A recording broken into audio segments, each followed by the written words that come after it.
আসসালামু আলাইকুম। আমি আজকে ডাল রান্না করব নাগা মরিচ দিয়ে, আর তার সাথে কিন্তু আম থাকবে। তো আমি আমটাকে কেটে ভিজিয়ে রাখছি পানিতে, যেহেতু এখনকার নতুন আম, কষ অবশ্যই কষ আছে। আমি আমগুলো ভিজিয়ে রেখে দিয়েছি এই পর্যায়ে। তো আমগুলো আমি এখানে দিয়ে দিব। তো ফার্স্টে আমি দিয়ে দিতেছি এখানে, যেহেতু আমার কিছুটা কাঁচা পেঁয়াজও দিতে হবে।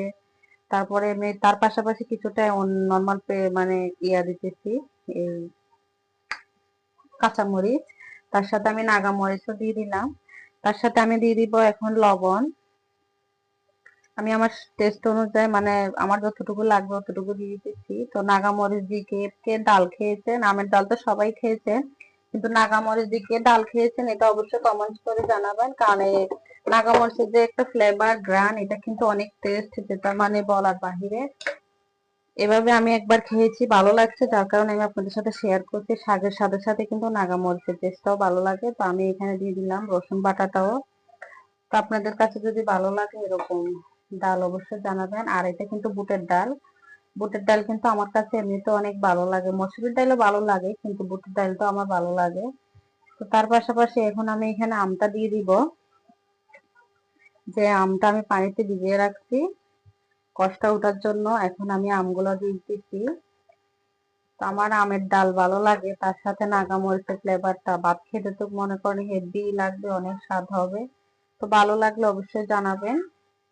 কে মানে আপনারা ভাই বোন কে কিভাবে খান এটা অবশ্যই কমেন্ট করে জানাবেন। তো আমার ডালটা হয়ে গেলে আমি তেল দাগিয়ে নিব।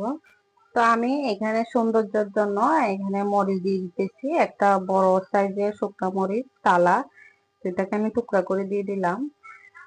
এটা গ্রানও আসবে, আর বোম্বাই মরিচের স্বাদটা তো আছে, মানে সবকিছু দিয়ে এভাবে রান্না করাটা হচ্ছে আসল কারণ, হচ্ছে এটা গ্রান হবে আর ডালটা কিন্তু হেভি হবে।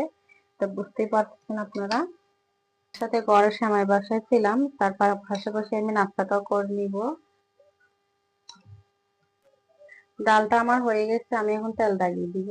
পর্যায়ে আমি তেল দাগিয়ে দেওয়ার জন্য পেঁয়াজ নিয়ে নিয়েছি, রসুনটা আজকে নিলাম না, হাতের কাছে নাই, তাড়াহুড়ায় আছে। তো আমার পেঁয়াজটা লাল হয়ে গেছে, ডালে দিই। তো এখন আমি ডালের মধ্যে দিয়ে দিতেছি পেঁয়াজটা। তেল দাগানো হয়ে গেছে আমার।